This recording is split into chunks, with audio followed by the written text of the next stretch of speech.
Something about autumn always makes me feel like a main character. Maybe it's the season of changing leaves that gives me permission to feel like I too can change as I please. If I look a little uncomfortable to you, it's because I am. This autumn I'm determined to change, to treat myself like a main character, to not be afraid to take up space in public, which starts with being okay with filming myself in public.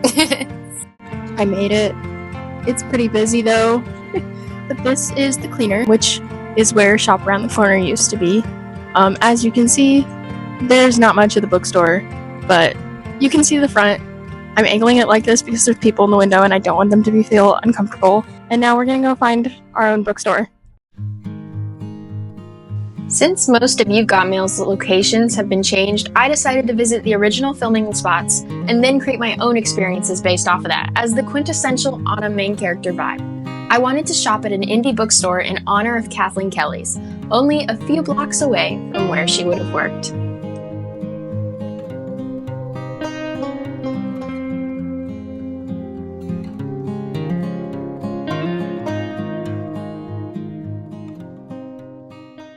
$152 stitches from his nose job.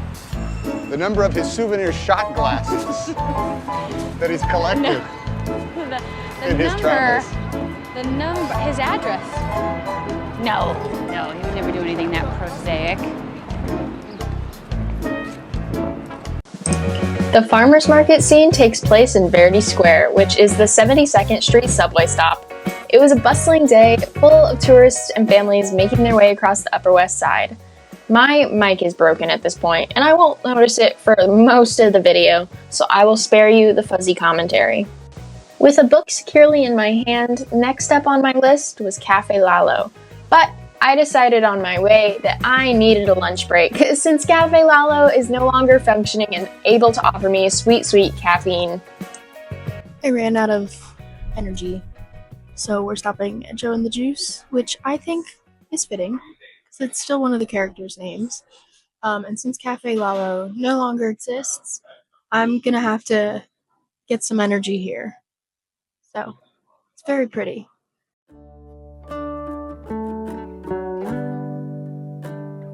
It was at this point I realized exactly how much my nerves were just me being hangry. It felt nice to just sit and enjoy my book. Usually when I'm out, I'm with friends, but this left me feeling warm and full and fuzzy.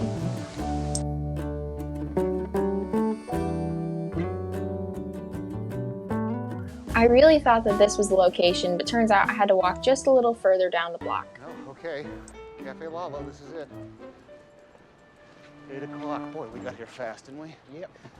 Kevin?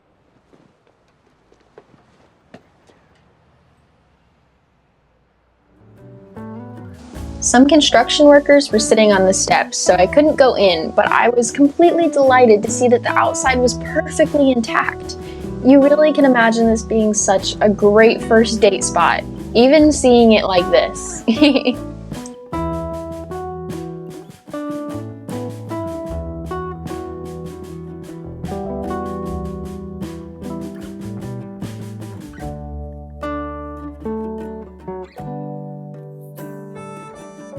Alright, now I've grabbed my coffee. The aesthetics can begin. Right now I'm heading to the 79 Boat Basin, which is in Riverside Park, right off there. And if you'll remember from the movie, Joe stays in a boat there, and I actually went to some place called Joe's Coffee Company, in fitting with the theme. So right now we're going to the basin. I'm gonna sit and read for a little bit and sip my coffee, which I think is a very You've Got Mail kind of vibe.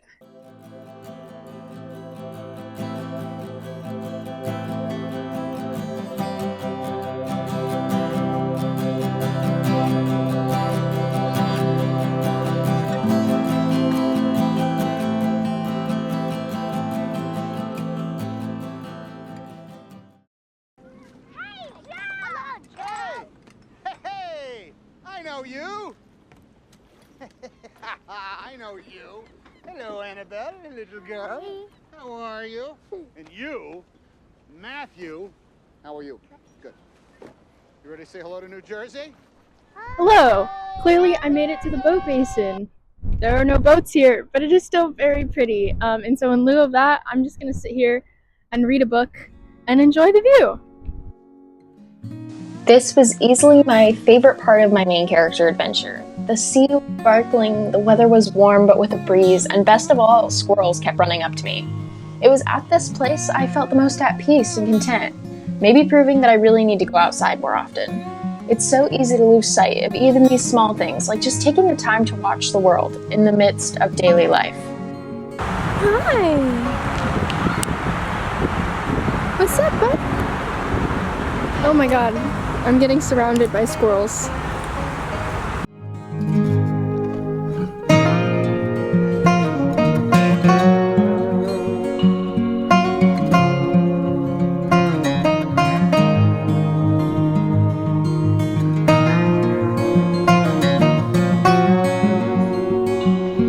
We're about to come up on Riverside Park Garden, or also called the People's Garden, which you'll remember, or you will instantly recognize probably, which is the final scene of the movie where they finally get to kiss. It's in front of this really pretty sign. I want to hit Kathleen Kelly and Joe's different apartments, which are actually really close to here. One is on 83rd Street, and the other is on 210 Riverside Drive, because it's something else in the movie. It's 152 Riverside Drive, just for the username. But the actual address is 210. So I know that they're close. People live there now, so I don't want to disturb them. So we're going to try to do it nice and subtle. But yeah, that's the plan. Hit the garden, then their apartments, and I think there's one more, which is where they have their little fall festival.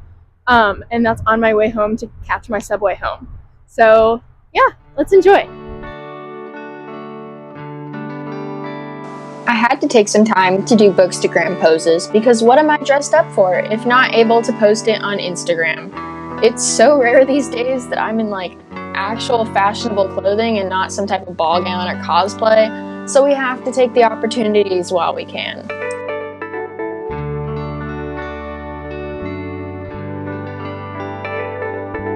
My shoes were really starting to hurt by now, and I was regretting fashion is paying the choice of boots and not sneakers.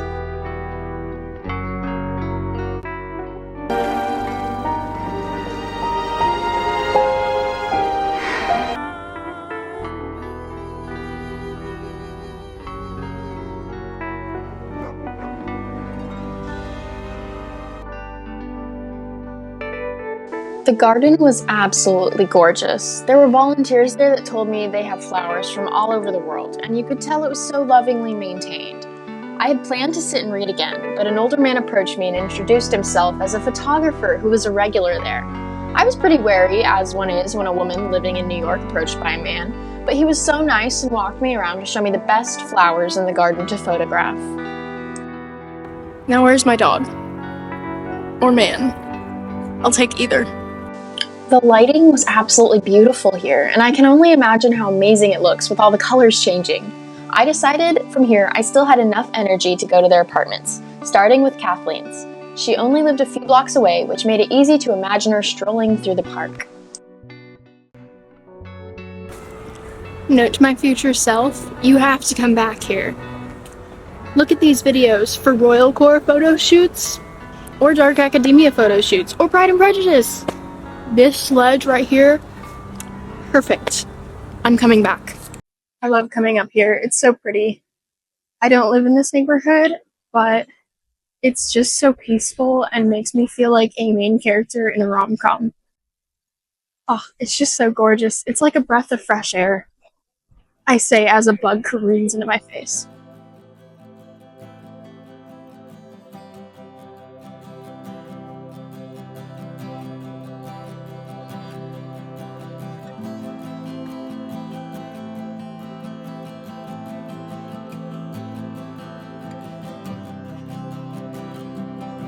This is Kathleen's apartment, a cute brownstone exterior.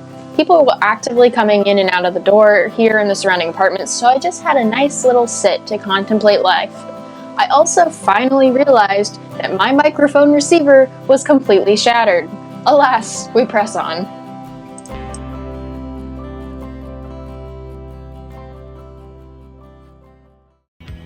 What will NY152 say today, I wonder? I turn on my computer. I wait impatiently as it connects. I find it so interesting that they changed Joe's address for the movie. Instead of 152 like the movie says, it's 210 Riverside Drive. There are no awnings anymore, but it is next to a lovely extension of the park, and there were plenty of Halloween decorations up on this street.